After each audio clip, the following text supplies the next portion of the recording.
e comunidade artística e convidados. Este é o último dia da 5ª temporada do Great Artists on Campus, este ciclo que nós organizamos, Universidade Lusófona, em Lisboa desde há 3 anos e desde fevereiro passado também no Porto, no Cinema Batalha, no Batalha Centro de Cinema, sempre com entrada gratuita. Começámos este 5º ciclo, esta 5ª temporada do ciclo Great Artists on Campus em fevereiro, com o Pedro Cabrita Reis, e fechamos hoje com grande alegria com esta convidada maravilhosa, que é a coreógrafa norte-americana Meg Stuart. Obrigado, Meg Stuart. Thank you for being with us. Antes de passar ao inglês e dar a palavra a Meg Stuart, nos vai oferecer uma lecture sobre a sua obra e o caminho que tem traçado. Deixem-me só deixar-vos o convite para as 7 da tarde. Temos um terceiro e último momento deste dia. De manhã vimos filmes às 11 da manhã de Meg Stuart, filmes que muitas vezes são apresentados em contexto de instalação ou de exposição. E agora vamos ouvir a artista sobre a sua obra. Às 7 da tarde temos o terceiro e último momento na Culturgest, numa parceria que muito nos honra. Obrigado, Liliana Coutinho, por esta joint venture. E vamos ver em estreia nacional Sulphur Edges, um filme maravilhoso, rodado integralmente nos Açores. E depois haverá uma conversa entre a Liliana Coutinho e a Meg Stuart. Bom, para já o momento é da Meg Stuart, vamos ouvi-la atentamente. Thank you so much for being with us. É a primeira lecture, it's the first lecture of Meg Stuart in an university. She told me this morning, I was very touched by it. So it's a very, very special moment. Thank you, Meg Stuart.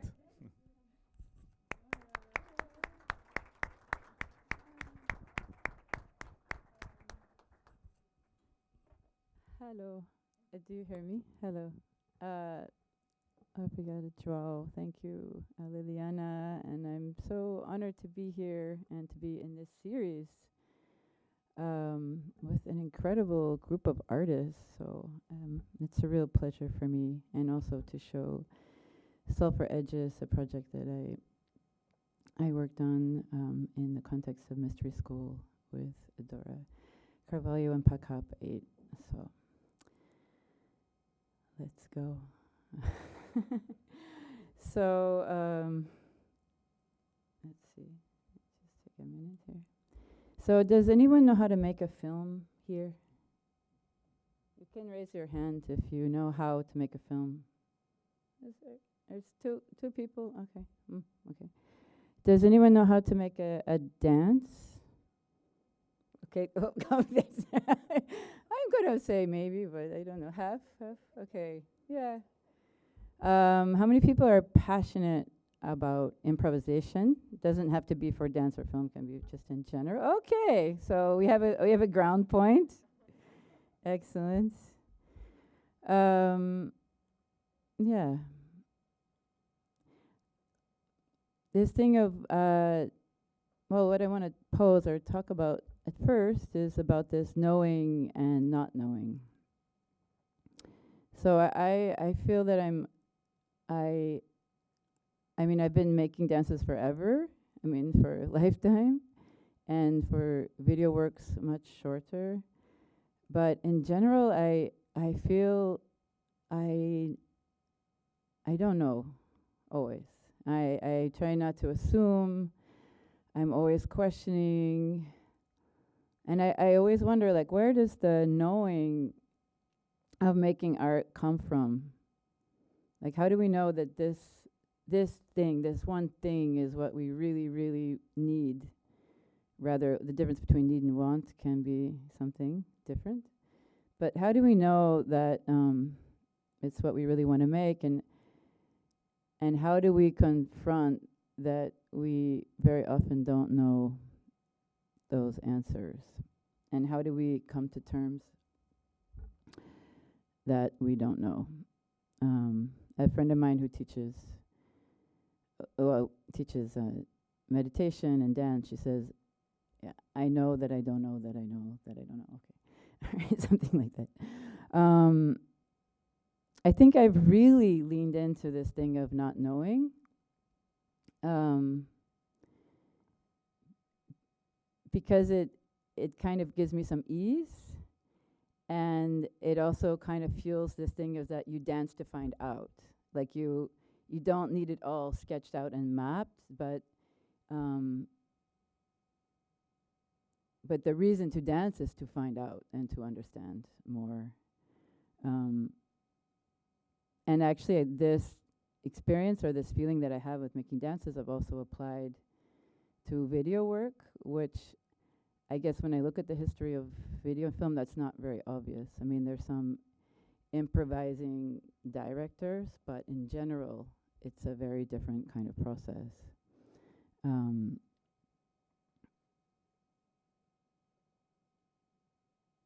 Yeah, so I try to cultivate a beginner's mind, and again, I didn't study video, so it gives me a crazy amount of freedom, and I find that very, very precious. That freedom when you work from one medium to another.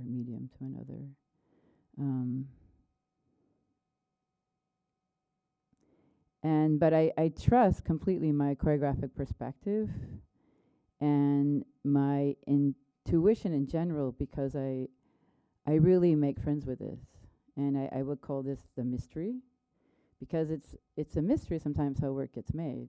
You know, it's like you might work really hard, and you think you have a point, and you think it's going, but then it happens on an off day or another time, or I always was wondering, like, is it something to do with the stars or the weather or like the vibration, the energies between people. So this just the question of making art, and when is it hitting your wish and your desire. When it hits that point, it's like a whole mysterious process by itself.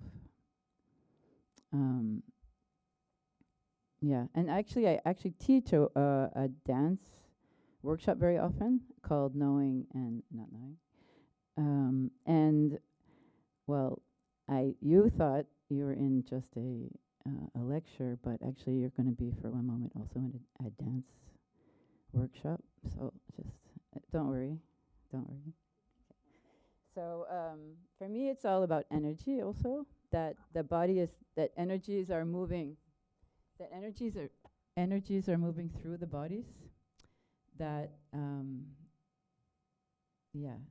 that there's a 0-point field, an energetic field with which we tap into, that we are in conversation with, and that it moves us. So actually, we're going to just do a few things, but one very simple thing, just right around your chair. First, just stand up. It's easy. You're just going to shake. That's not hard, right? So we're just going to, you're not going to talk. You just shake. This is, if you were in Meg Stuart / Damaged Goods workshop, you would probably be shaking. So here you go. You actually, when you said you didn't know about dance, you know much more already. So just shake it out. All right, shake it out. What I love about shaking, it's a release. So you can let go of your day, you can let go of your feelings, you can let everything go. But it's also an invitation. So it's invocation and also a release simultaneously. So there's two directions at once. So, and also this thing of you shake your whole body. Your voice.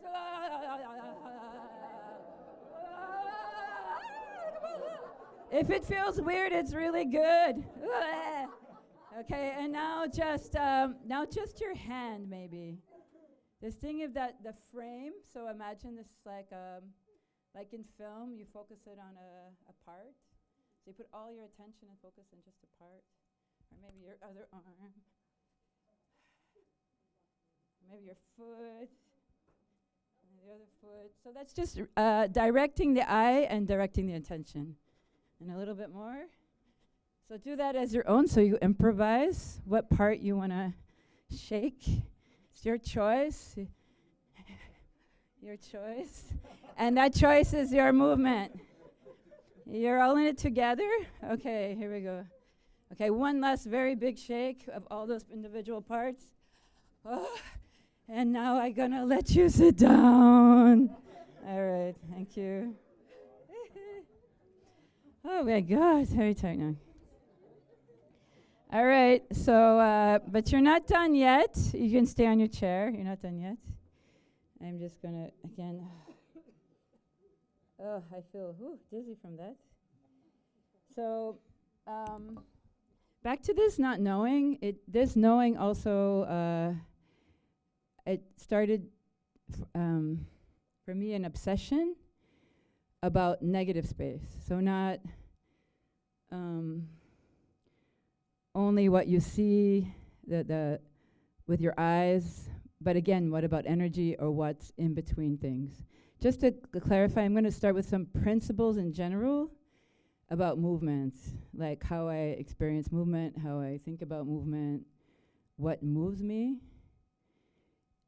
And then we're going to slide into how video or image or the camera was somehow in my process through my theatrical work, and then we'll, in a non-linear journey, also, talk about the videos or open questions of videos that you saw earlier, just so you get the overall view. So let's talk about negative space. And one way that I do that is, okay, I'll stand, but you can sit. Okay, so you're gonna do just two small things. So you just rub your hands together. So touch your fan, just here.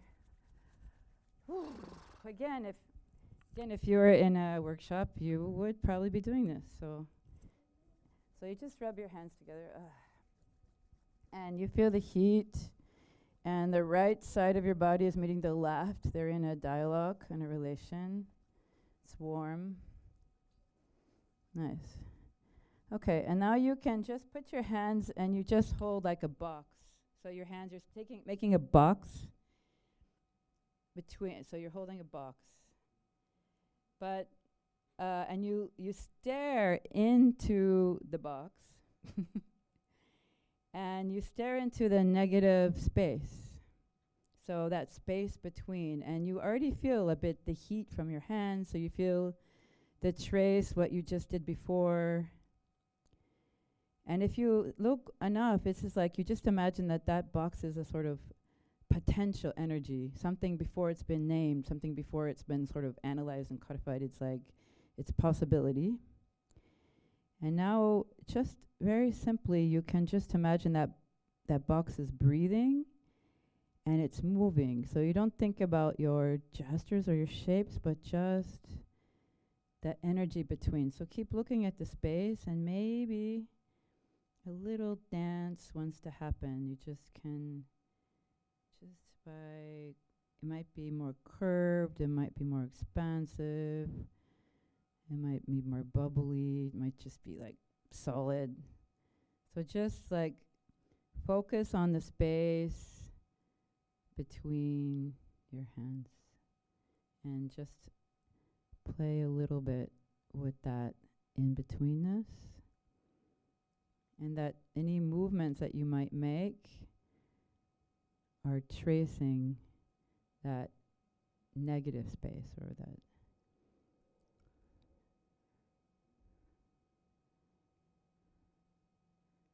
You can make it wider.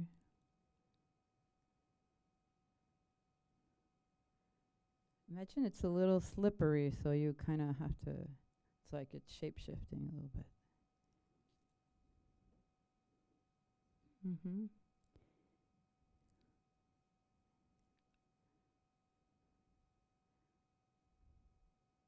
Nice.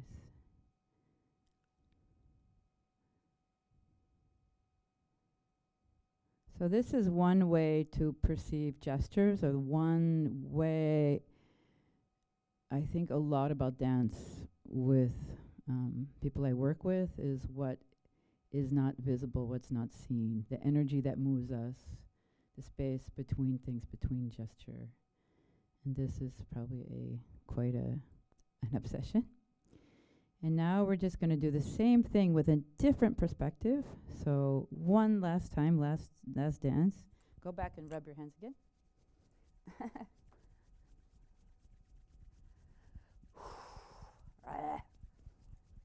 Okay. And so here's same thing, different thinking. All right. You can open your hands again. Okay, this time what I also do if I'm on the subway or I don't have a studio, which often I don't, I use my hands as my sketchbook, as my notebook. So now just think more image. I'm going to put my microphone down. No, I stand here. Okay, and think about maybe very charged things. For example, the state of the world, fragile political imbalances, power imbalances, and just make, in that precarity, just make some gestures, very much about the matter, about just your two hands trying to come to terms with each other. One might be pushing, so you can try one. You don't have to, you can really do like one, and then you draw another one, like, yeah, exactly. Or maybe one little finger's balancing, or maybe they're just trying to get along, so, and it can just be images. It's like you're sketching or drawing, sort of, or being like sculptural. Yeah, exactly. So you're thinking about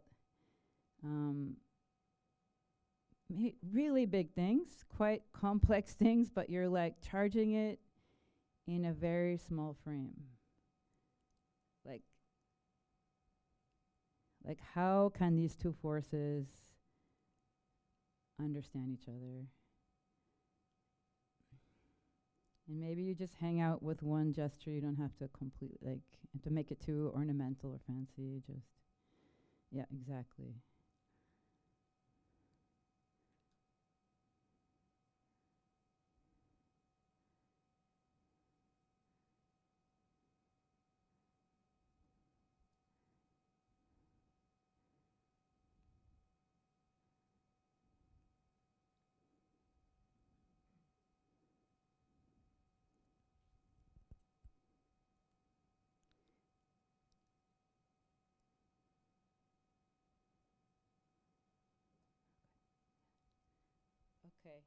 Okay, you can continue on your way home, maybe if you're taking the bus. But yeah, so that's my notebook. Again,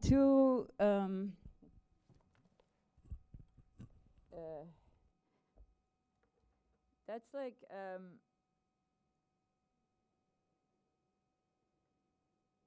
yeah, so like framing huge content sometimes in a poetic way, like making the everyday kind of epic, but the scale is maybe very small, like very particular, very micro, but reducing it into a kind of frame is something that I super interesting to me. And very often I work with small frames, like just the hands, or I see the potential expression in every body part, like just with my face or hands. Like sometimes I really break down things into small parts. And often, over years, I've been working a lot with emotional states, physical and emotional states. Like that was after this work with body parts, but states that you can't control sometimes. Like wondering all the time, since you don't know, could this be dance? Is this dance? Could this be a dance? So there's an endless investigation of not, this is my training, this is what dance is. This is endless, like, could this be also? Is this material possibly? So this kind of, there's no limits on those questions. So what if fever, blushing, sweating, laughing, crying at the same time? Often working with juxtapositions or contradictions. When emotion bubbles up and it's about to become something else. So it's like you have one emotion and it's starting to slide before it's something else.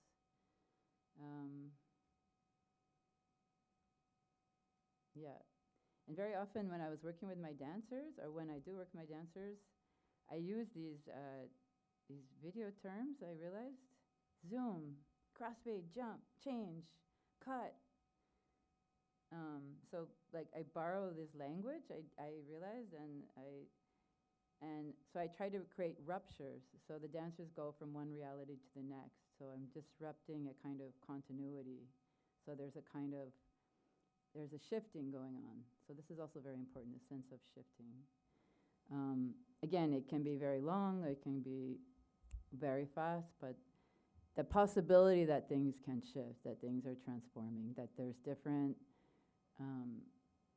layers of reality coexisting at the same time. Often I don't see an empty space. I see like a space is kind of charged with memories or states or frequencies. And so there's no such thing as neutral, and that can be a hallway, it can be a wall, it can be, but there's, I mean, it sounds a bit dramatic, but that there's energies in a space which I pick up on. And also I kind of make fantasies also in these spaces.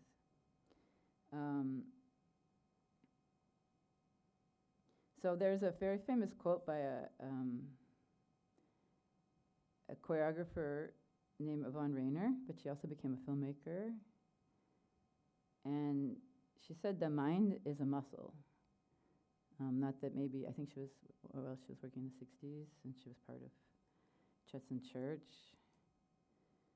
And for me, I don't know, not to make a quote, I don't want to make a quote, but for me, perception is everything, in the sense that, like, the dance is what you pay attention to. So what you perceive, or where you put your attention, it alters your experience. I mean, you know that if you're like, oh, you know, just think different thoughts and you perceive a different reality, but really in this sense, it's like, and that can be, as we understood from, okay, we're doing quite different moves, but a hand dance, if you give space, or you think more material, or you're thinking about rhythm, or you're thinking about the bones or the flesh or a little micro narrative, or so this thing of maybe doing this, there's only certain ways you can move, but just these subtle shifts of perceiving is in the dance itself. That is, for me, what motivates me and what I find really exciting in dance also.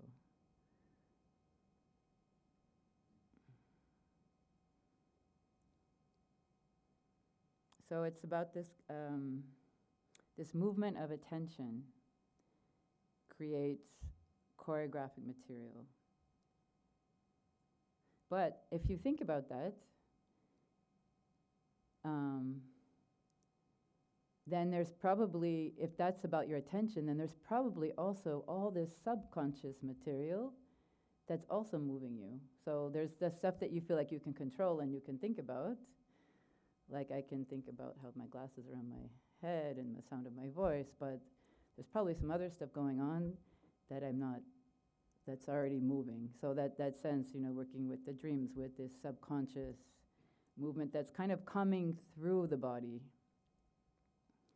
So, because we know like the body has its own intelligence, I mean, it has its own memory, it carries memory very specifically, and it's in our organs, it's in our body, it has its history, and for me, and I think with our dancers, and that's also things we have studied and do study in mystery schools, the body is speaking a language, and you could even say that the breath is a language.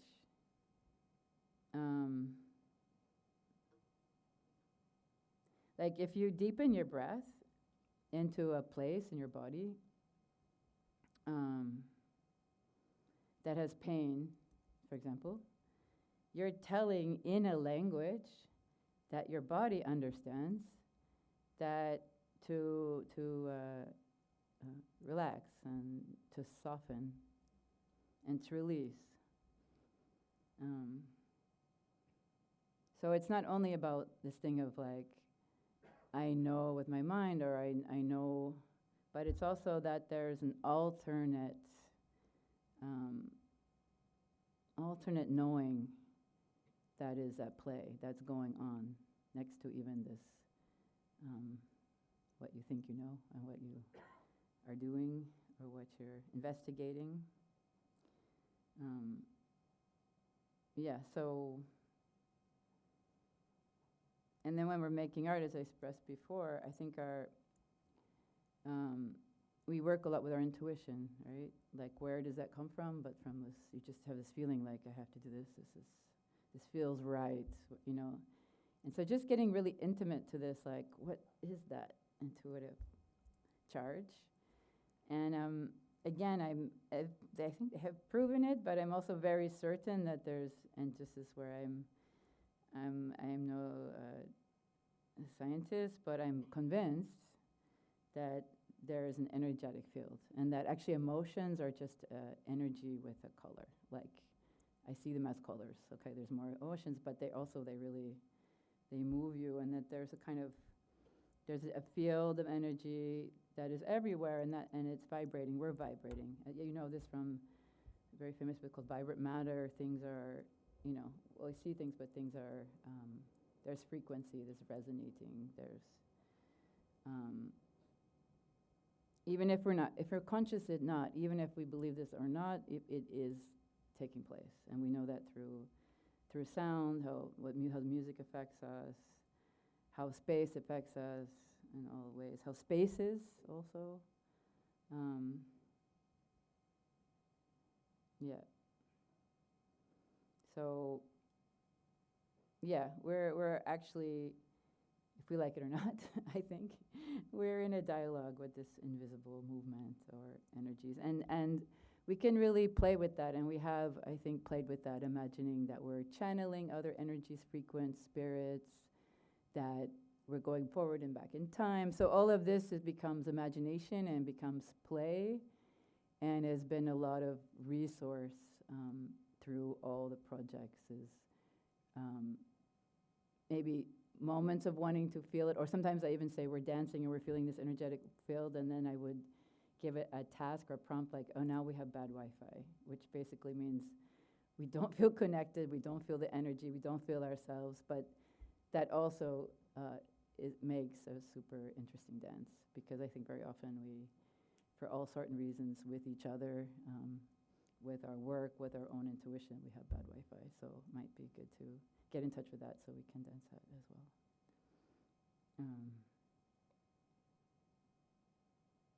Yeah, so that's kind of like some principles, which, do you hear me? Okay, hi. Some principles about movement that's kind of always there. And I want to think or talk a bit more about video in my work a bit. It's quite new for me, but when I was thinking about this talk, I realized that there's traces of video and images throughout it for, like, I mean, I started in the 90s, so like that there's video through so much of the work. And I find that really interesting. It's maybe not only if you see it, like there's screens on stage, but also how we imagine our images are shape-shifting, or like I said, the language of a video that we think in scan or zoom or close-up or jump cut and so on. And also I have collaborated with some different video artists and yeah, different processes. So these investigations have created larger structures.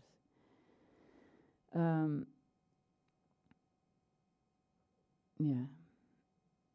So yeah.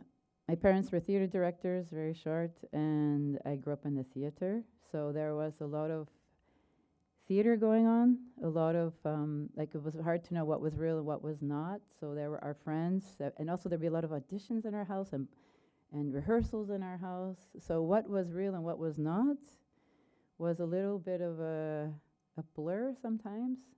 And I felt like there were our friends, but there was also, Shakespeare was also a friend, I don't know. Or Tennessee Williams, or, yeah. So, and also that my parents made very realistic theater. So it wasn't like surreal or strange, it was like the sets looked really, really, really real.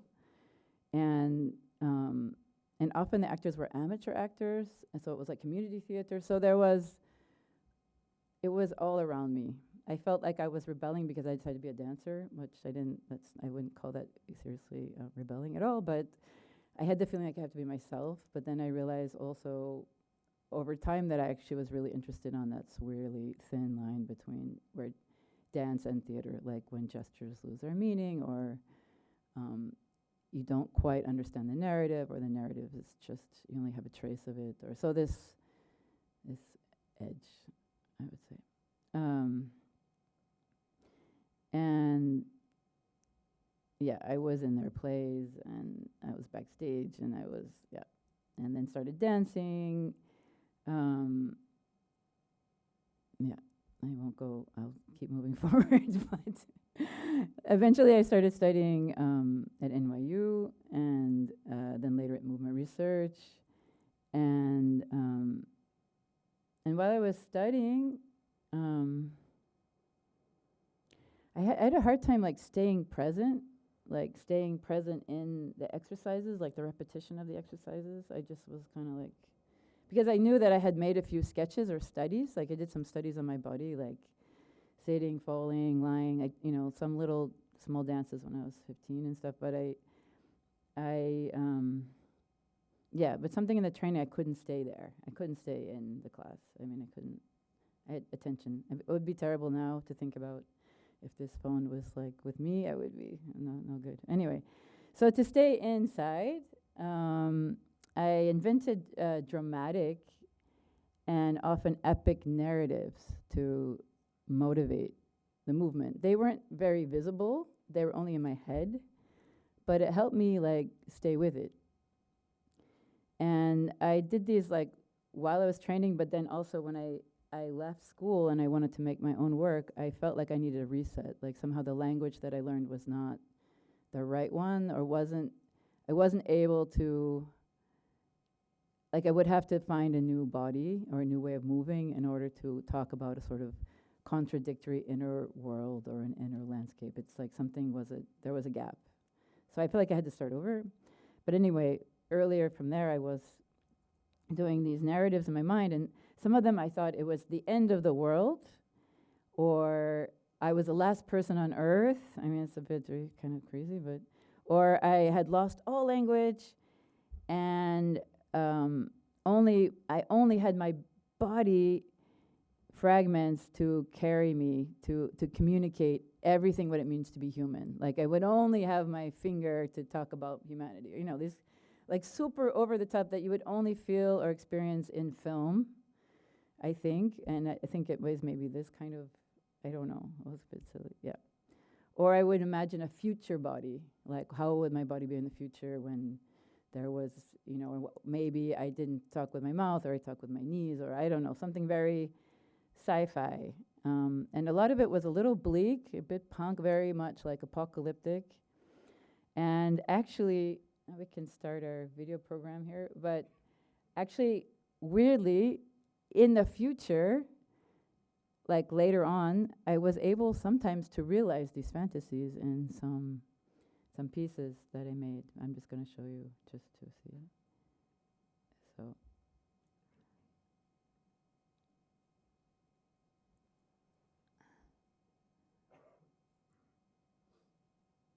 So, for example, now this is going to be interesting. How are we going to do this together? In Blessed, this is Francisco Camacho, and his world is, his perfect world is collapsing with rain. How are we going to do this, Joel? Oh no, oh gosh. Oh no, okay, here we go. Sorry. Yeah. Yeah. Shouldn't have to do this every time. Oh yeah, okay.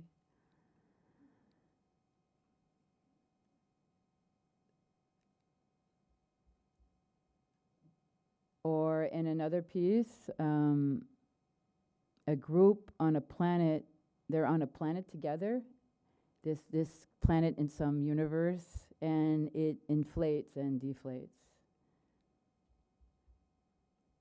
this is called Cascade. So they are living in this strange, almost childlike planet, but this planet is constantly deflating with how together untogether they are. And everything kind of collapses, and they are also dealing with this collapse.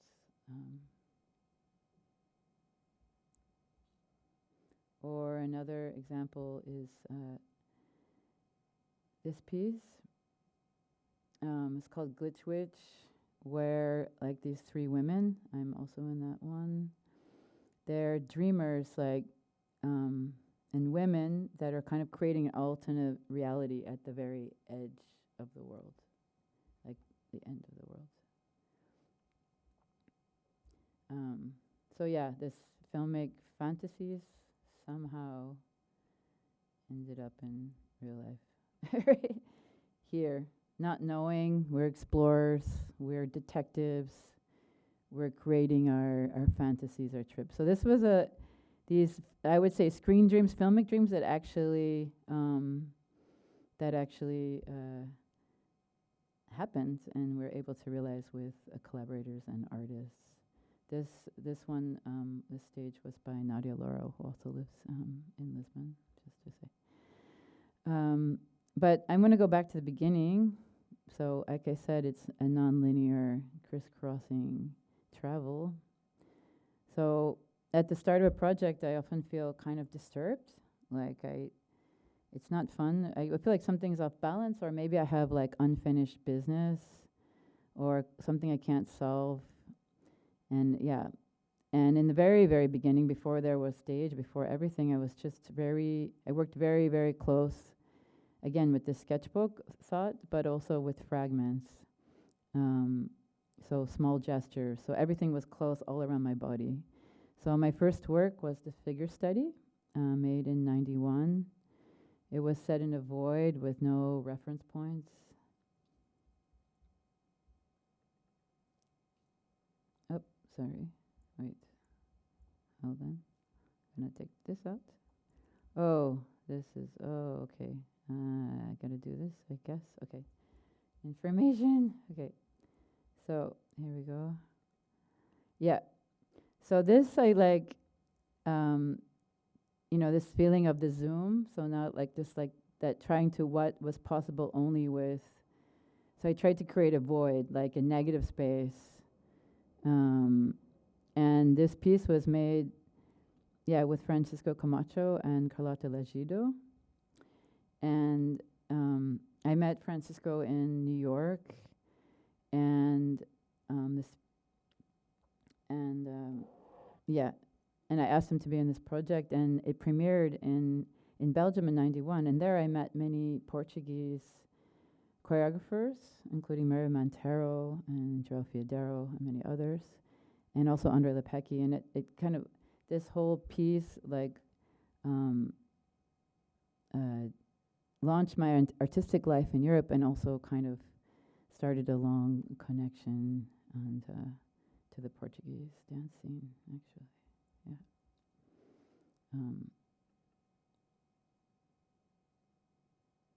Yeah.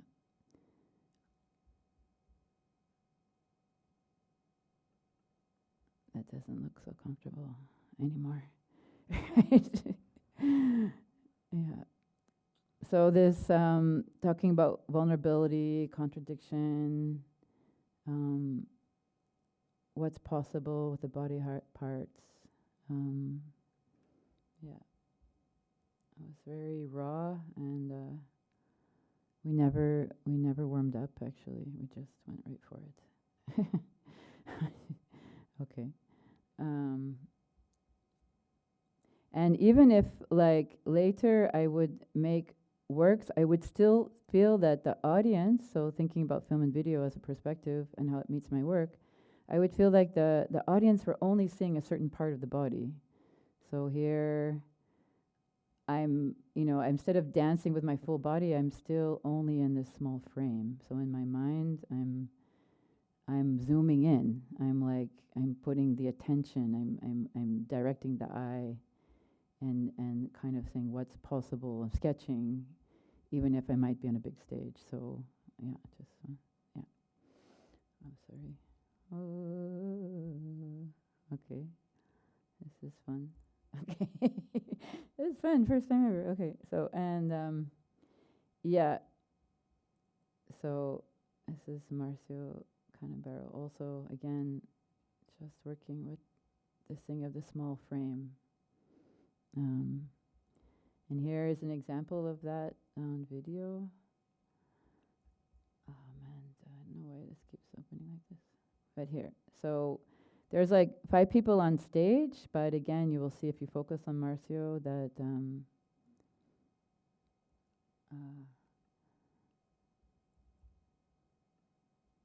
and this is this thing of the blur, or this thing of like speed frames inside of a, you know, quite, in this case, quite an abstract dance piece called Violet.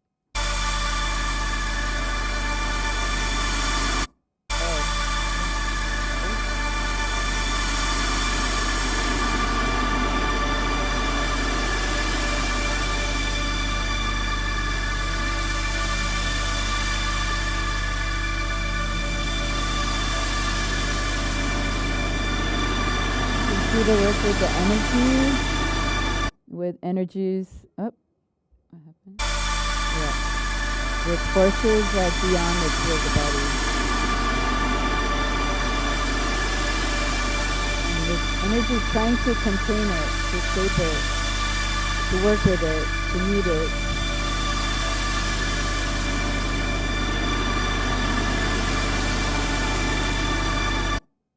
Okay, that was it. Sorry, I was talking during it. Maybe I don't. Okay. Sorry.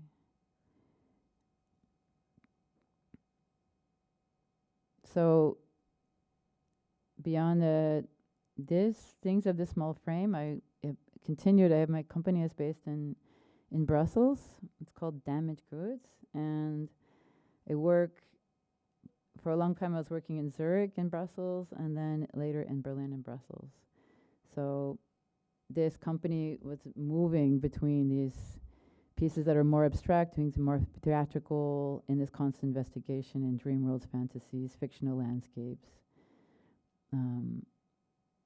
yeah, and microfictions. And during all this time, can you see me still? If I'm talking, I put on an image, right? During all this time, the camera was always in the studio. So the camera was present. It was recording rehearsals. It was acting as our external eye and our memory. And we'd play back improvisations, and we'd learn them, and we would decipher what worked. So the camera was like a force, you know. It entered the work, and it was holding. Yeah, it was holding our memories, and sometimes we really wanted to get back to this moment of improvisation and try to understand it. And I feel like the camera was the one that, you know, knew more than we did. And it was not surprising at a certain point that the camera wanted to jump from being outside to inside. So the camera kind of jumped into the theater with us, and like, so this piece is just a simple piece, but I'm on stage here, and I'm imagining that I'm talking, doing an interview, but I'm actually making up a lot of fiction, and I'm imagining many people interview me, and I have very different states, and I'm doing the exact same thing that I would do with dance, changing from one reality to the next, one story to the next, one fiction, one different moods, as if I was dancing. So I just try to like transpose what was happening with the body often, but this time it's with the camera. Yeah. And then there was another example. This is with Rashid Ormdan. Like, this video would be fixed, and he would be, we called it the private room, and he would be there in this room, and I would be live in stage performing, talking to this video that was never changing, and giving him instructions like, don't get up, or look at me, take a closer look. So somehow, like, the process I have as I'm directing also became sort of meta and became this weird relationship. And I think at this moment there was this was around 2000-ish, late 90s also, I guess that old, yeah. Where it's somehow, this issues of surveillance and control were, and still are, very much on. Yeah, so the camera is like sliding in. It's always been there, this fictional understanding of if you see with a set or not, always also at play. Then, so I'm moving forward quickly. So here, I was asked to make a portrait by Pierre Colliboeuf asked me to do a portrait, but I wouldn't use any words, and we wouldn't do any dancing on stage. And here's a short moment of that. So this is filmed by Pierre Colliboeuf. This is me dancing just quickly.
And one other, and then I'll just talk a bit about that. We're getting closer to.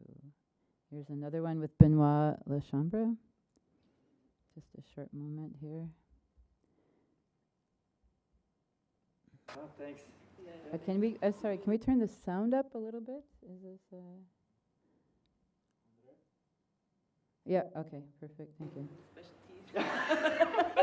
Right, sorry. Did I? I was talking. Okay. Really special teeth.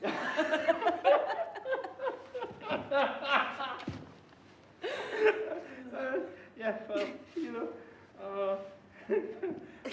I've been working on it for a long time.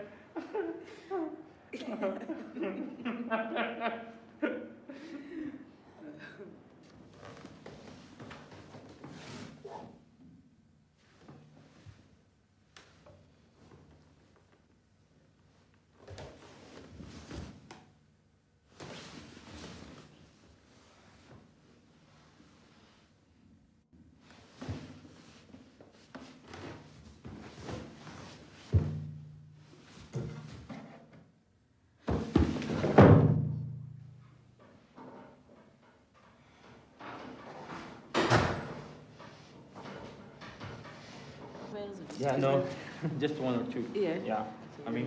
So you yeah. left really quickly. Very well. They couldn't. They weren't. Not many. The first time I went, there were a lot. The second time, none. Yeah. No. I mean, one or two. Yeah. One. Yeah. Not really. Oh yeah. Nervous? Yeah. Sorry. So. Me too. Yeah. Yeah. I'm so glad we came out here. Me too. Yes. Yeah.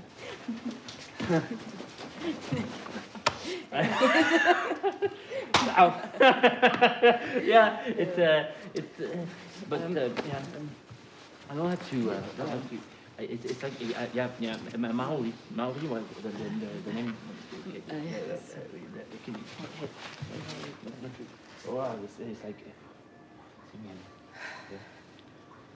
I forgot to tell you something. I mean, I don't tell this to anyone, but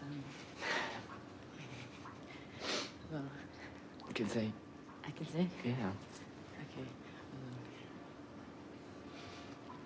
There's something. It happens once in a while. I mean, it's an What event is that it? happens. It just kind of like passes right. You know, Uh-huh. just sort of, just passes with you. You know what I mean? Just goes. It's not. It's just Not, like not for me. no. No. It's not the same. It stays.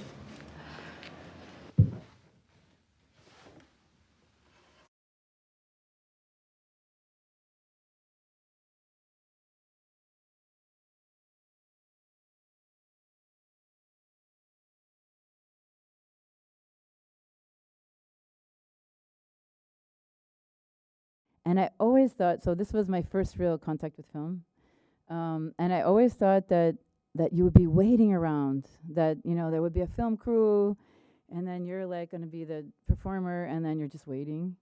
And it was completely the opposite. Like Pierre would set up these perfect shots, like in the hallway or in a space or in a room, and then they were waiting for me. So they were like, okay, we have this one shot, it's going to be static, and we just go. And then I realized, like, and then he would just say, do something. And I was always like, oh, there's no real question, but there's a space and I have to respond, and maybe I have a performer that I know. And there I would kind of rifle through my archive, and then I would improvise related to the hallway, the space, the shot that he set up. And I would say that this experience was very important to me, because it's like it spurred my love for, like, wow, you have these shots, you have the room, you have the place, but people can improvise and respond to the work. So it was very important. But we're going to jump forward. All right. So now I just wanted to, when I was working collaborating with video artists, and just one more in the past, and we'll jump forward, is that I would not create any difference in the process with the artists and with the dancers. So there's this one piece, it's called Alibi, where we were working with bodies in crisis. It was made during 9/11. There was a lot of tension. It was very working with violence, also sometimes structured violence, but also with magnum photographs and so on. Vanya Robisco is in this work also. She's a Portuguese dance artist.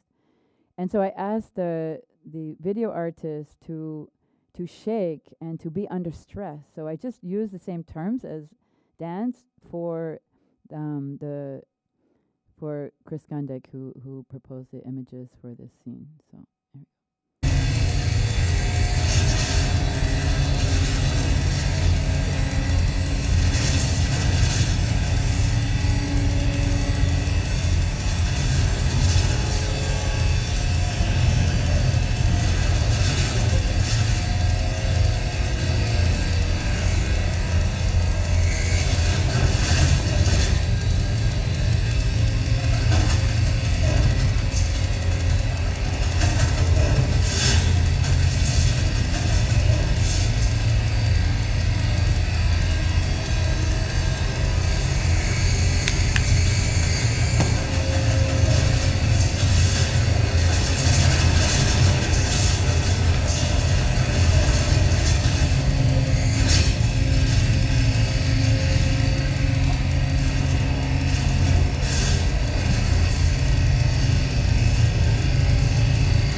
So that's yeah. So the camera was under stress with us, as you see.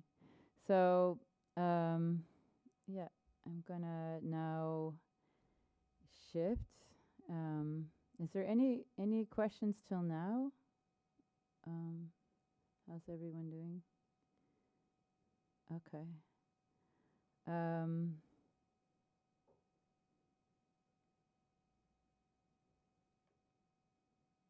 Yeah. So I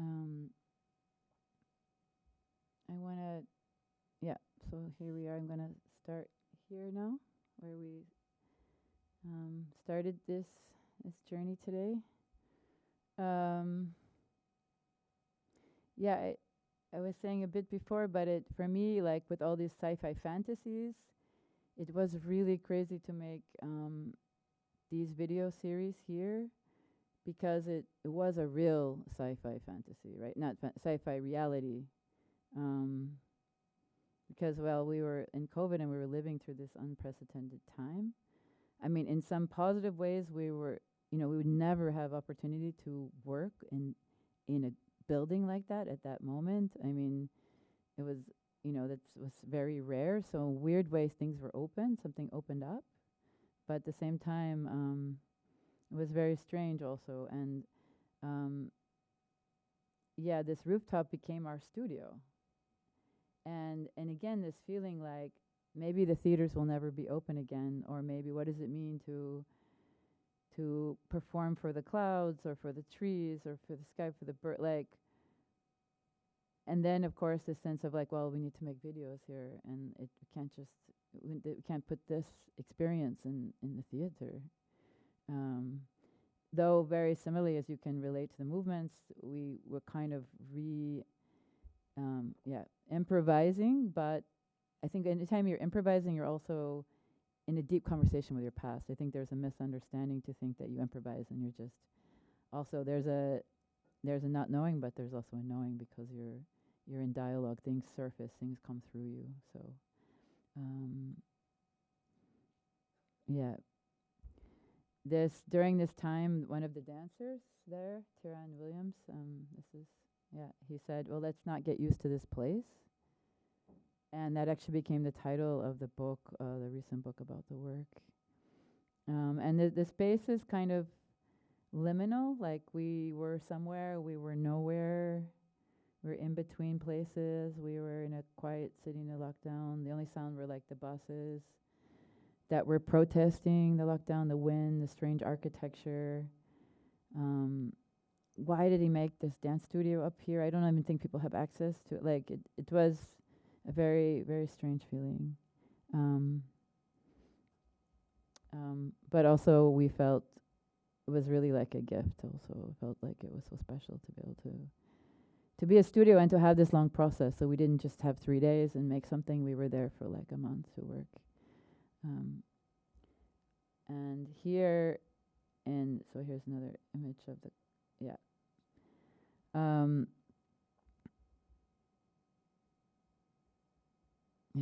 As you know, there's a lot of work with drone in my work, and here it started because it felt like, oh my God, how can we capture the experience that we have? And when you're in a theater, everything is sort of geared to make people seem big. The audience is like slanted, the stage is big. It's kind of like people are put up, and there's a sense of importance. People are important.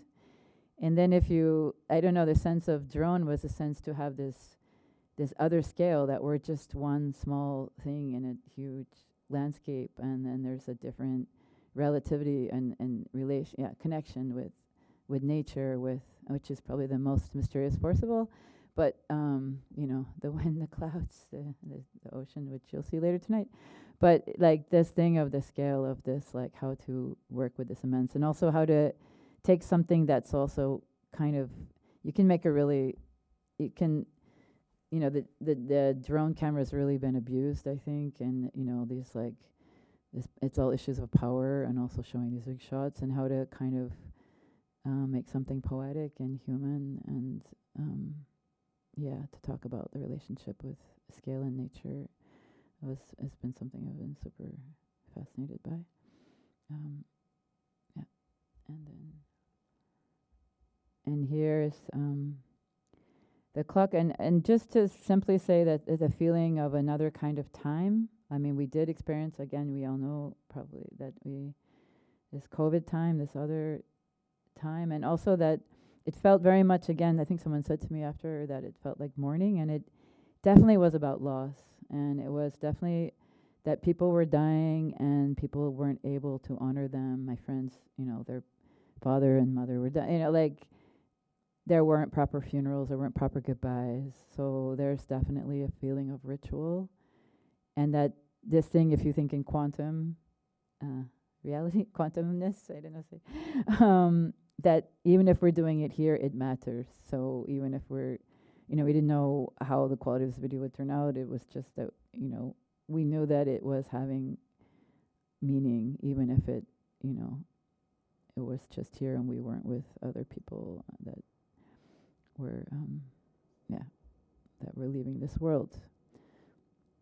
And then this sense of turning the world around, because it felt like there was always these conversations of like, are we going to go back to reality as it is? And, are we all going to be the same? Or are we just going to go back to the theater and the same festivals, same? Or are things going to change? That's probably a question that we could ask ourselves again. But okay, so that's this. We can jump. Just similarly, just in relation to that, going back in time, there was a piece, I'm not going to show anything, I just want to show this piece where, inspired by film set, of the fly, just the effect of that the world is turning around in this box, this almost experimental box, Just wanted to share this. Sorry, yeah, there's also use of video with Vanya where she's in dialogue with her own image, and this image is sort of faster than her. There's someone outside saying she's more beautiful than you. She's better than you. You can't outrun her, outsmart her. And I think we're thinking about cloning them, but when I think about this piece, and I think, wow, this is interesting, and the times we live in, and yeah. So anyway, just wanted to just throw replacement there as a relation. Yeah, so here's this box, and it would turn around, like, so just, and now back to the videos that we saw earlier. This one, so yeah, so she was also this kind of crazy character replacement, but here, it just decided to get a bit more serious about making videos, and I did a video lab, so got some friends together, and we kind of were inspired by Andy Warhol in general and the sense of portraits, and so we did this photo here and kind of were together. Funny. And then during that moment,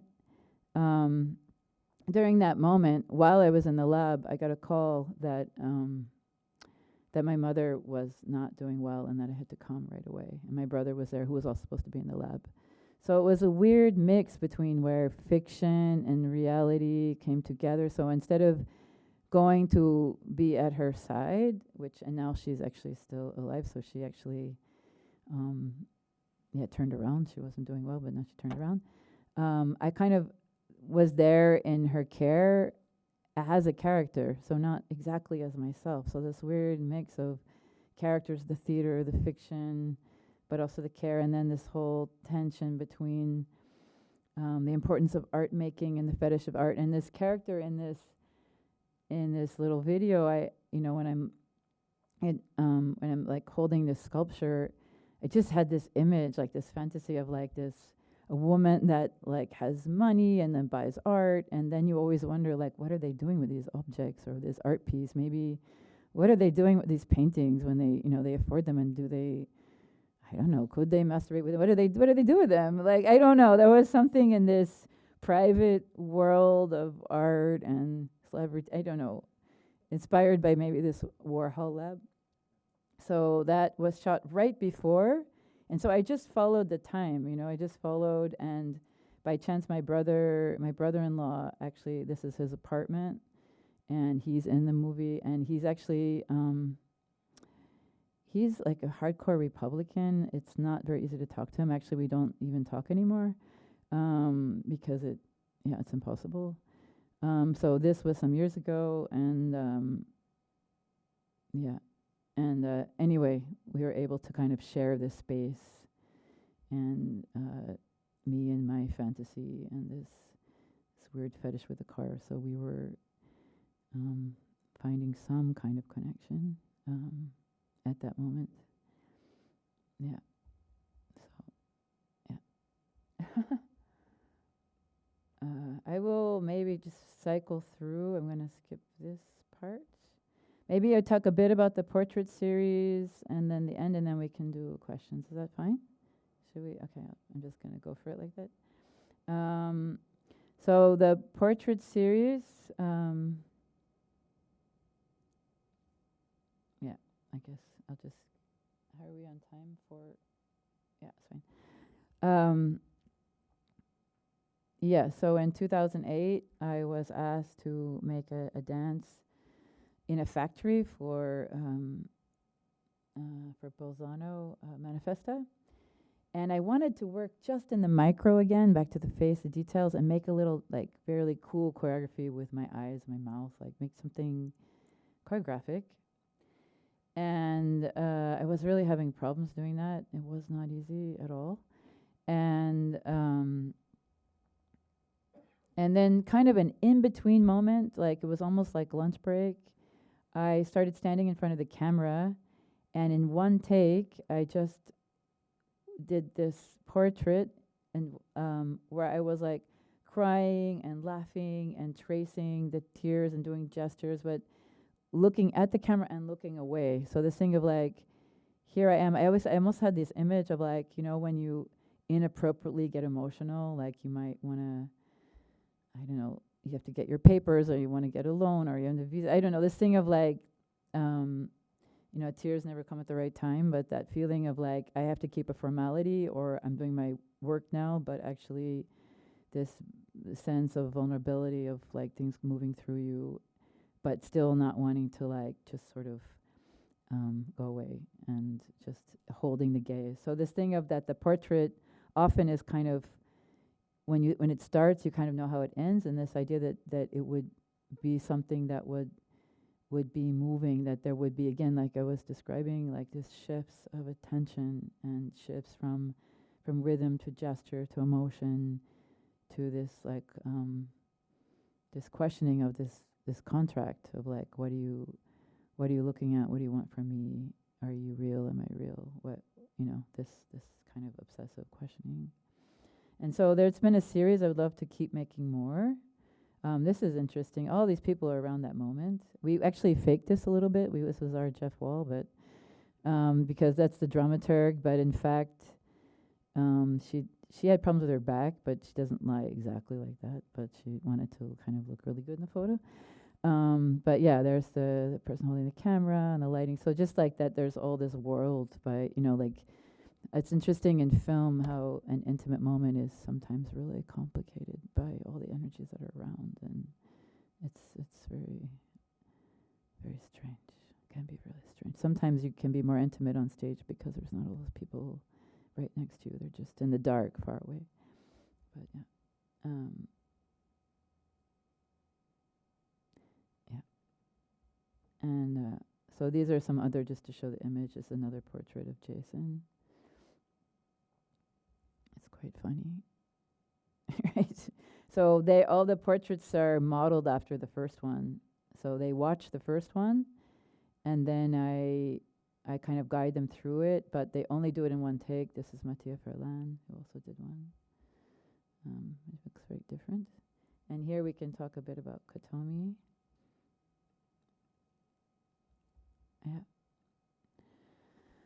Yeah.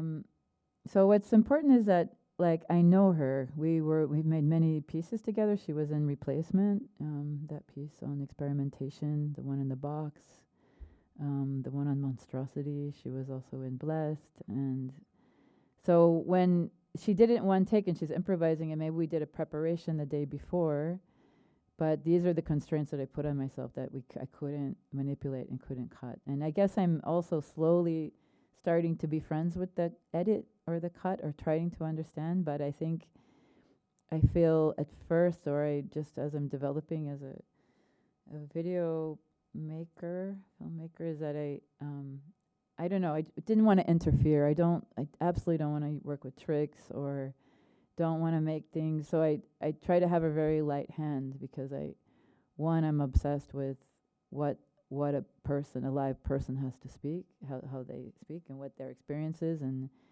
I think there's so much power in that. And in a landscape or in the portrait. So for me, it's very important to, like, in that case, strip it down. Yeah, and it's weird because she has this crazy ability to not look real, like, almost like a vision, like, I don't know, very surreal, almost futuristic, almost. And also, I feel like there's a kind of her tongue is really in her cheek. Like there's anger, but it's so down and it's so twisted in this kind of cuteness. But she's not being too cute. Like there's such a complexity in her movements. And again, we don't speak too much about it. It's not like I have a script and I'm like, Katomi, I need you to do this and this and this. We worked before, and she would do things, she would improvise or do versions the day before, and I would kind of speak like, oh, this, or the I, or, I would speak, but there's a big mystery between our relationship also, like her fantasies, what motivates her, why she would interpret the portrait that I did, which is called The Only Possible City, and the one she did, it's not the same. But it's very important that I'm not imposing on people that I work with. I want it to feel like it's in real time, it's their choices, so it's like or that also it seems like that if it is much more choreographed than any work, that it's evolving, I wouldn't say organic, because it's not really organic, but it also comes from them. It's like this sense of their choice, their will. And that is true in a portrait, but it's also true, and you'll see later, in Sulfur Edges, and the big group pieces. It's really important that people are also going through their own inner transformation. They're artists in their own right. I really work with their proposals and their ideas, and I shape them, but it's really a conversation. I mean, if there's something that, someone does and I'd be like, oh, this movement I can't bear, I mean, I definitely speak up. It's not like everything, but I just want to say that this is really part of it.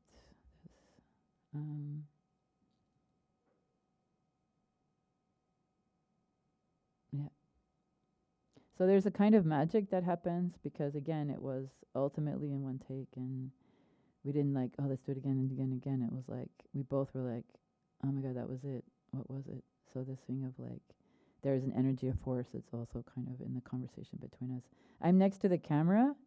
I'm giving indications, and in all the portraits in the middle, I'm playing a song that they don't expect. So I think for Jason, I played Walk on the Wild Side, and for her, it was Radiohead. So they're also that they shift their perception to, I'm being looked at, I'm making a portrait, to their mind gets a bit more occupied with the song and the rhythm of the song, so that there's a little bit of a shift in this long single take. So that's the portrait series. I would like to keep doing them. It's an ongoing thing. And now I want to talk about shelf life. I invited Philip Gaymacher to join me on that, and we made this work called Maybe Forever, but also this work called The Fault Lines. And this shelf life was his invitation to work in this building that was set in Graz. It's a medical university building that was about to be destroyed. They weren't renovating it. They weren't doing anything. They weren't going to do anything else with this building. And I knew that he was the right person. You know, sometimes you just feel like, oh, this person, you know, and I knew, and also the work that we had done together, our work, I mean, there's 2 pieces that we did together, like this fault lines, it's very much about loss, and we really do this exercise where I also do in the studio of just like I was a bit passive, or no, he's passive and I'm like measuring him. So we're talking about fractures, things that are cracked, relationships that are breaking. How do we deal with traces? How do we digest traces of loss? That's very much the kind of work that he meets. And people like collaborations have energy to them. You know, there's a certain cycle, a sort of energetic conversation that comes up. You might want to change it, do things differently, but there's also a kind of respect that somehow, and I don't know, is it related to past life or just how we move? Sometimes I think, we met in another time, but this is what we end up working on, and it made a lot of sense that we could also kind of continue that conversation in the shelf life.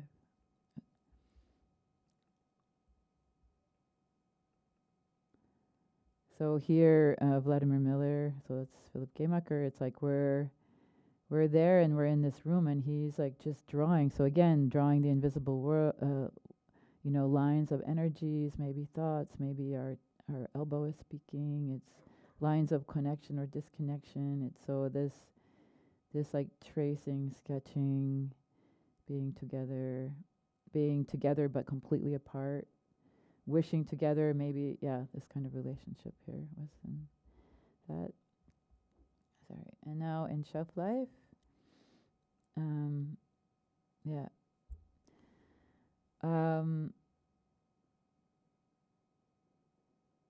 it was very funny, this building. I mean, it didn't seem it, but we also found it very funny.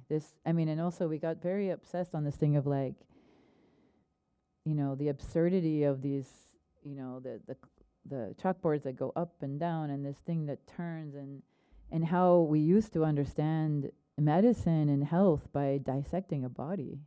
And like here in this huge building that, destroyed, we found out that there was like cadavers in the basement, like real cadavers.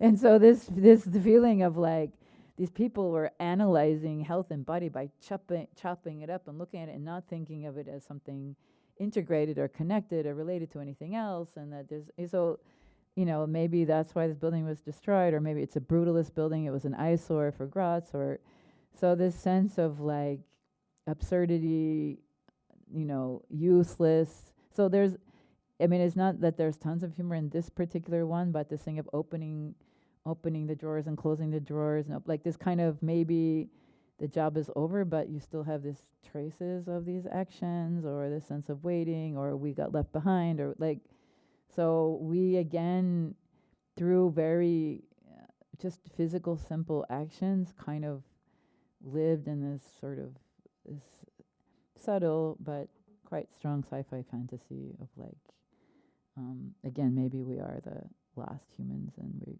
kind of got forgotten in this very weird building.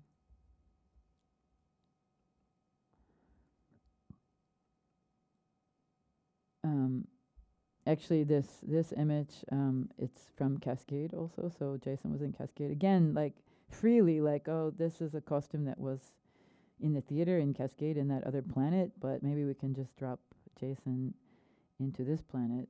And I find that actually really fun. Again, like we're fiction, reality, one piece. So why can't things blur? Why can't we think of like someone's working over like kind of ongoing instead of like, because for so long the company would make pieces and then they would sort of, all the materials, all the stage would kind of go into a storage, and it just felt like a big waste. And I was like, we need to recycle, we need to share, we need to take these pieces out and look at them differently.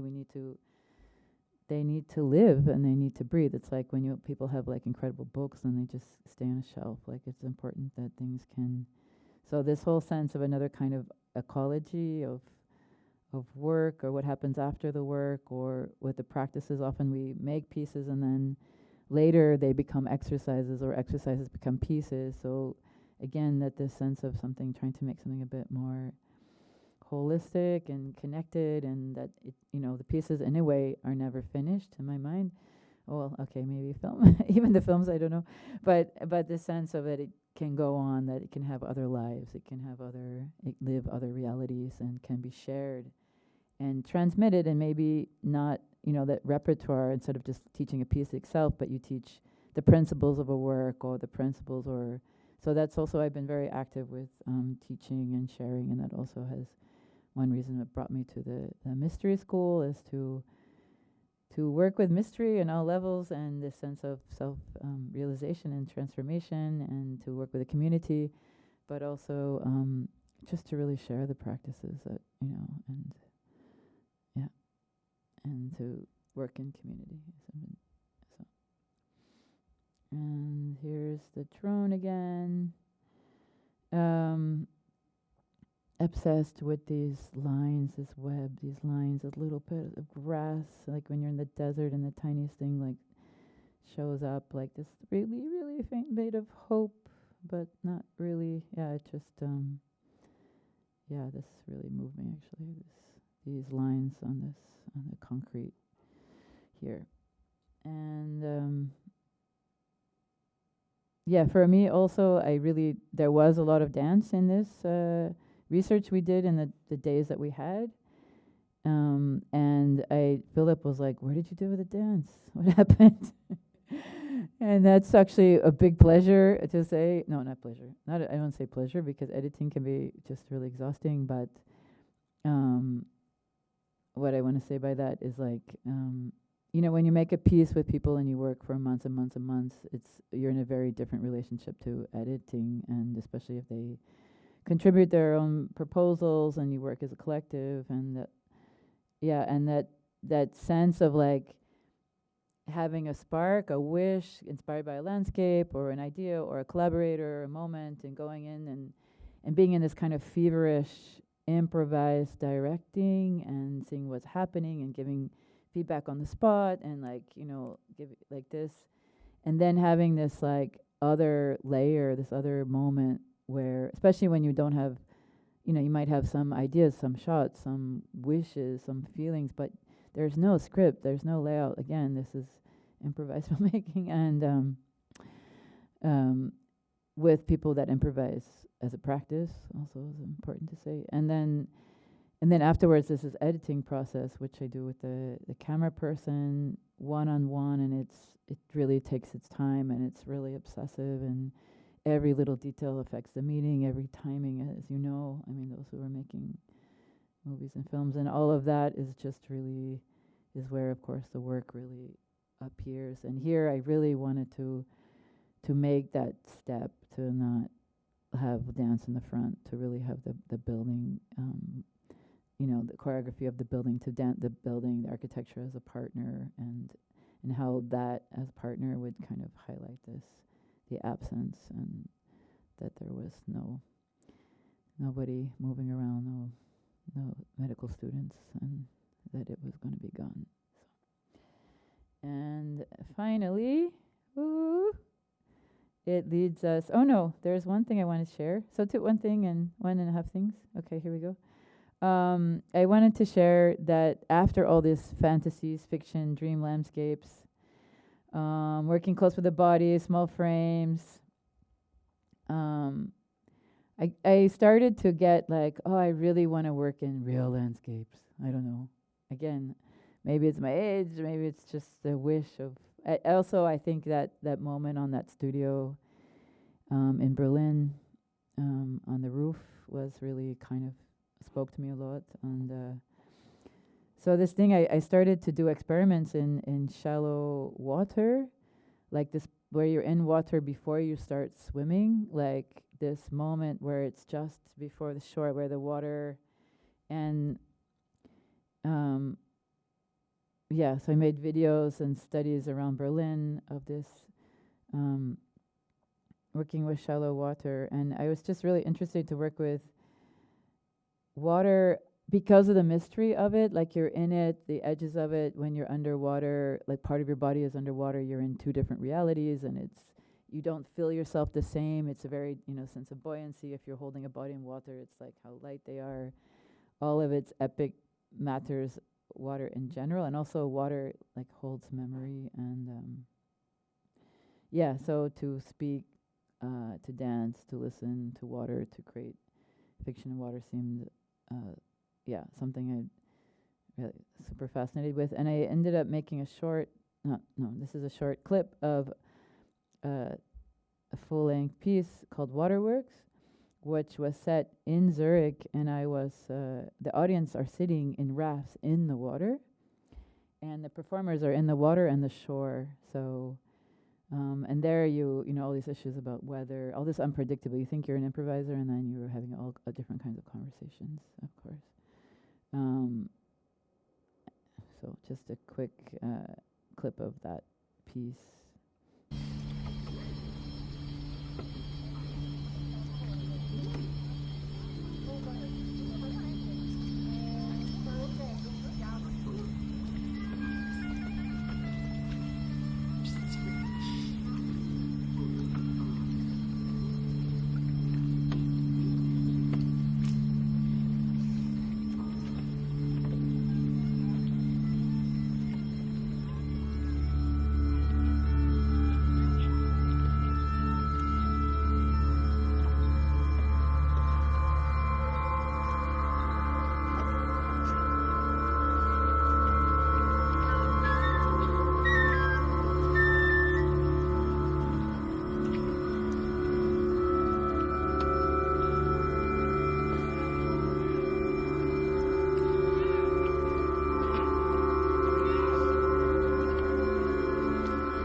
Okay, some technical issues.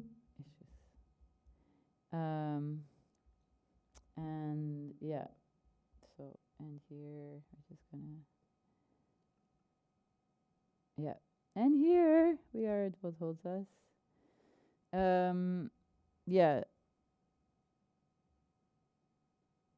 This is again like a part of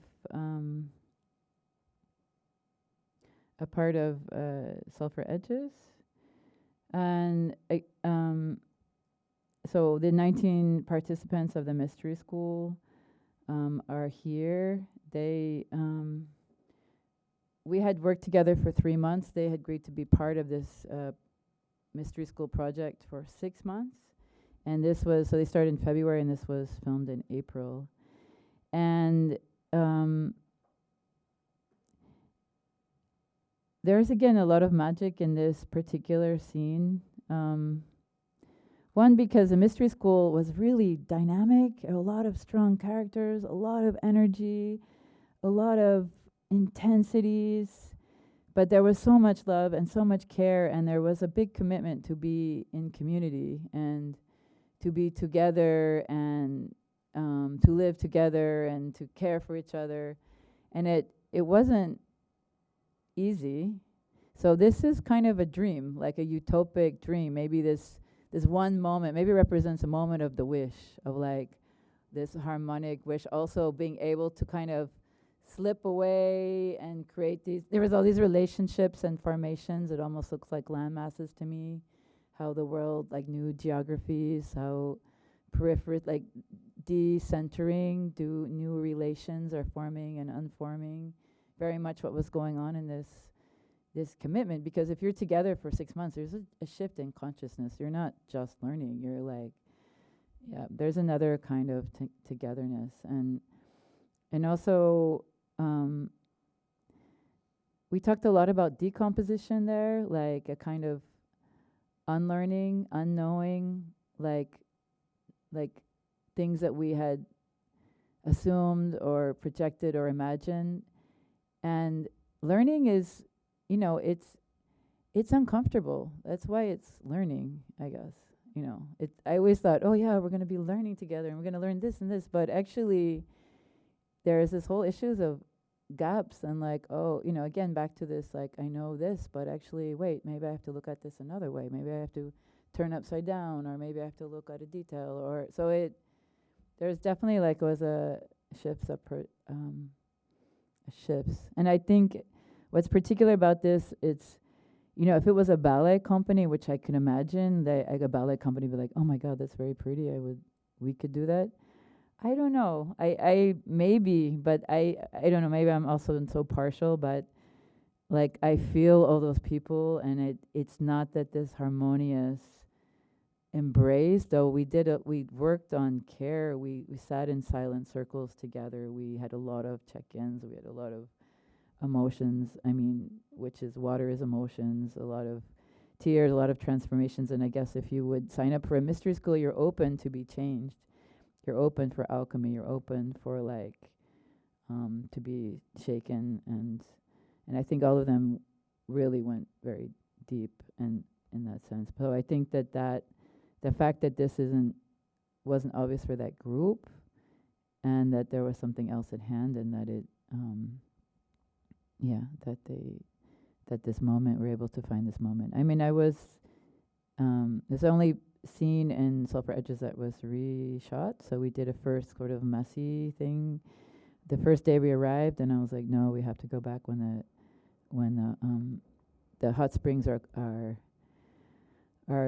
closed to the public, and we need to do it again. And so I was giving some instructions, so like these weren't happening by yet. I was giving a bit of feedback as they were doing, but I think it's really like there's a mystery school, and then there's this dream of the mystery school too, which is also very much there too as well. I think this is happening parallel as well. So, like the people that you really can really challenge and question and go deep with is all people that are going to be there for you. So, but this question about just the title, like what holds us, what holds this kind of artistic community, in these very, economic times, and, precarity and imbalance, and how does that, how does that work? Where does that support come from? How do we support each other? I think that's all also very much in this work. So I will leave the talk with this. This is, if you want more, just a quick this is a book called Let's Not Get Used to This Place. You can, it's my company. You can just go online and you can see it on the company. And we can send it to you, free shipping, just to put that out there. And then, here is just going to end on this. And Sulphur Edges is tonight. And there'll be also many members of the cast, and Mystery School will be there. So I'm really looking forward to that and that conversation. So thank you very much.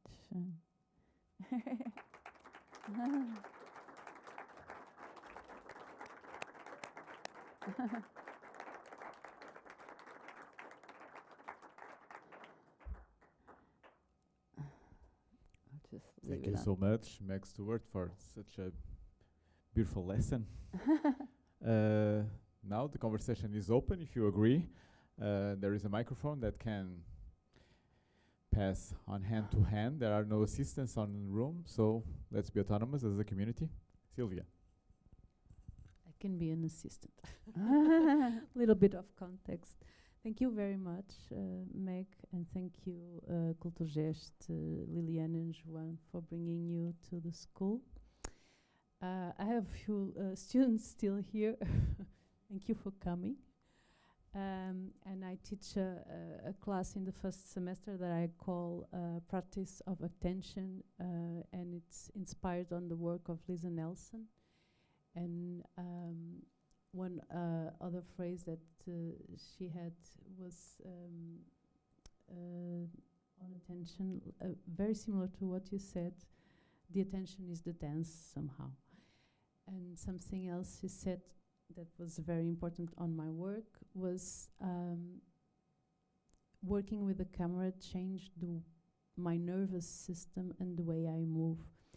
And I would like to ask you if how this transformation of the attention and even the body feeling has happened in your life.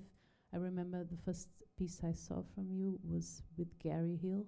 It had also a lot of video interfering with the performance. So if you can talk a little bit about that.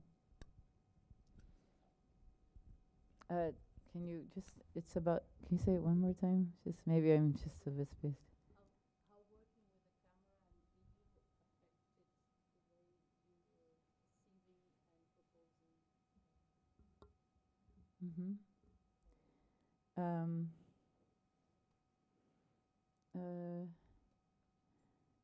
I think important not to cramp up and not to rush all the attention to the surface, to the pose, to the outside, you know, to somehow to really to be able to listen and to stay sensorial and to present, but even hyper present. So that sense of like to be really with what is also, because I think I feel like making anything with camera without it doesn't for me. I mean, in general, I don't enjoy it when there's tension. You know, when there's like things can come out. I mean, even if you're working with tension, the more tension that you're working with, for me, you need this thing of diffusing, and then you're able to grip, but from this first place of diffusing. That's maybe a sidetrack, but I think when I was working in sulfur edges, especially when they're working in landscapes, Eileen is panning often, and very often they're not on the camera. And that sense that the experience of the landscape or what they're busy with or the investigation is not dictated by the camera itself, that it's not the authority, it's not more important than when you are, and often very much doing the exercise that you are your own camera, that your eyes, and even like Katami was saying, she was looking at her hand, or you look, so this whole work of like, what I see around me, how I see things, how I see the frame. Do I look in close? Am I looking far? Or if you think from a more Buddhist perspective, like you're listening to like the micro, your throat, or like just your breath. But part of you is way outside looking at the whole thing down. So that sense that you're kind of are able to shift your own attention and the camera's just playing with you, but it doesn't have like more license or more authority or more power than your own play, and because of your own ability to shift your own attention. I think this is something that has been really important. I said way back that my life was like a movie no one is watching, but maybe I just wish somebody was watching. I'm just kidding. I don't know. But anyway, whatever that means, I don't know. Maybe the sense of the camera. And I think this, I realize often I always tell my dancers that they do too much, that they need to slow down. This is often the thing that we talk about. Though I have a high level of chaos when people are improvising in a big group, so you will see if you see Sulfur Edges. And one thing is really interesting is to also shift the attention, is to not think about the image, but to think about sound. I realize it wasn't perfect lighting there, but somewhere in between, I realized the best takes that I did, and whenever I'm trying to film myself or doing something, is when I'm not thinking about the camera, but I'm thinking about the sound. And I'm thinking, oh, we're just doing the take, not about the image, but just walking up the stairs or just, and all of a sudden, like, oh, wow, that's the best one. Why? So I think that thing of deflection and like subverting a bit, the diffusing and subversion and just kind of the shift is something really, really, really helpful when working with the camera. And also not to blow it out like, oh, we have this, it's video, we can make 1,000 versions, everything is possible, go, go, go, go, go. This thing of keeping it, like in theater, a bit sacred. Like I think like this time matters, we're not gonna spend all, you know, like I think that like getting ready, going for it, okay, we go for it again, but not like, it'll just, I mean, it's already enough, it's already so much, so much. I think this is something, the act, like this creative act, like the preparation, you do it, maybe you fail, maybe it's not working, maybe there's something you have to redo, but again, this sort of like, we do this now. I think this is very important, yeah, also. Yeah. Hello. Hi. Thank you, Meg, for sharing your work. I think it's lovely. And one curious thing is like, how do you keep your visions? Like, you imagine a piece and then like you have to keep it. Maybe you don't have like any sketchbooks or anything. How do you, yeah, like besides that, like how do you keep this very complex thing in your mind? I would imagine like you explained a lot, so you have words to explain your work. So that means you may be thinking in like words and concepts and ideas, but like how do you also share that with the dancers to keep like a cohesive piece and everything goes like according to plan, quote unquote, because it's improvising, but you know, there's like a line between wrong and right, you know. Well, I don't work alone. Like I actually work in a team. Maybe I didn't express that enough, but this is a good moment to do that. Like the mystery school, I was working with this artistic collaborator, Anna Rocha, and often I work with a dramaturg.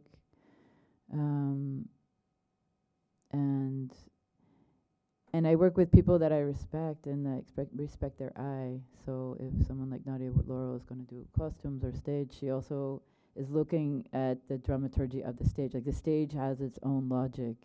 It has its own sensibility. Like the costumes have their own energetic path, not only the dance. It's not like, and things are not in service and all those different, so especially if you see energies in everything and everything has its own, has a history and a place and a, you know, what kind of materials you work with. So these different threads and lines of sense are moving together somehow, right? So that creates a kind of net and a support for keeping things together. I have a really, sometimes I can't, you know, again, I try to change my process. Again, I start with I don't know. Like I always say, I dig a hole and I don't know how am I going to get out. That's how I start. That's how I feel I start. But often it's always with why, like a lot. Like I'm kind of like, it's just sprawling. I don't know. Maybe I'm changing, and then it gets like it compresses and it reduces. And sometimes those are factors that I can't control. Can related to budgets, related to time, related to means, or I don't know, but then it sort of feels like there's like, it starts to compress. So that also creates, this compression creates a logic, but that's not always the case. That's sometimes.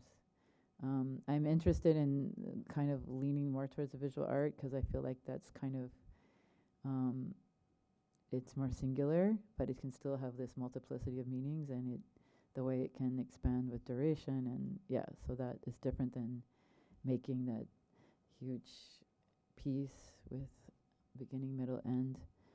I don't know, quite chaotic, a lot of note-taking, notes on the phone, notebooks I can't read. So I kind of just trust, I trust that things make sense. I have a weird, like I have actually a strong memory for, like we'll do a lot of improvisations, but I'll I have like a weird photographic memory of these improvs. I don't know why I have this attention. So I can see a lot of blur and I can say, oh, that something interesting was happening there or something interesting or that day. But if I'm teaching, I always write down like every exercise we did just to remember, but I don't need to go into a long like story about it. I can just have bullet points. I think it's more about being ready when you need to be ready. And so like clearing the gates and being able to channel so that when you're at work again, things will align. I hope I'm answering Thank your you. question. Thank you very much. Enough, yes. Yeah.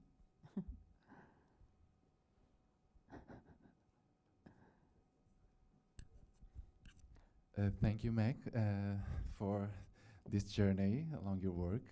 And I want to reach out a bit with the students that we have here, that they are studying for actors, for film and theater.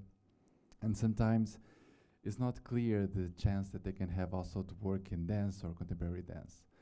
And you talk sometimes of a body and even a character, of building a character for some films and for the piece, and not all the people in dance refer to it like this.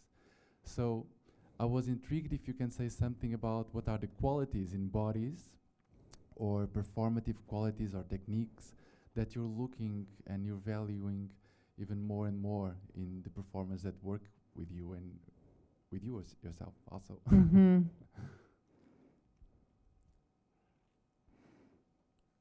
I think that they have let me think. I hope I don't say some obvious things, but You can say some obvious things sometimes. It's great. I like to hang out with them.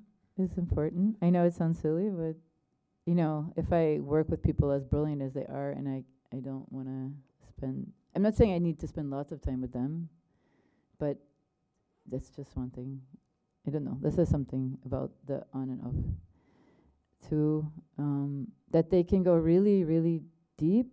Like, I wouldn't say in trance, but I might say the word trance. That they can somehow get completely absorbed in a moment, even if they don't have all the information.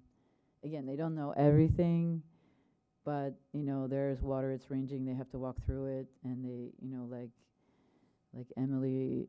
And Sulphur Edges, like she can just drop in a state of complete, like, yeah, at that moment, without doubt, I'm completely here now. So, you know, because you can see this, that if they're working with this vulnerability, discomfort, or this doubting, or this like this kind of gaps, or many different realities, that they're very conscious of it, that they're somehow aware that, okay, we play with this unsureness, but the inner core is like, I'm here, and that they can just, you know, not like, oh, how, you know, not this like, how do I stand? Should I stand like this? Do you want like this? It's more like, if there's no instruction, they find either through their own artistic work, through their own interest, through my work, like, okay, I'm gonna find my own way to just be here at this moment. I think this is a really, a critical thing, that they don't, you know, that they are able to repeat if I ask to repeat, because some people can improvise a lot, but they can't do it again. Like, so there's that technique of like, oh, there is a preference. I think this is also really important, and that they're able to improvise though, so which means like, you know, I think improvisation is a kind of courageous listening. It's a bit fearless. It's like free diving. You gotta like jump, and you know, like I think it takes that quiet bravery to just go for it, to try things. And I think this thing of laughing at oneself, having a bit of self-irony or humor, so that, you know, they're doing things might be personal or might be touching, but things are transpersonal. They're also beyond them. It's also not all about me. It's not all about them. It's about something else. Maybe we're just conduits moving and we're not getting stuck on it. It's like it's passing through us, and it can be, but can also, but so that I think that sense of where the content comes from, like where it lands, that it's fluid, that it's moving, that you don't get caught up in like the but it's about this. Like, it might be this to me, but it means something else to you, and we can still walk the same path and make something. I think this is also part of it. Thank you. It was great. Thank you. Obrigado, David. Mais alguma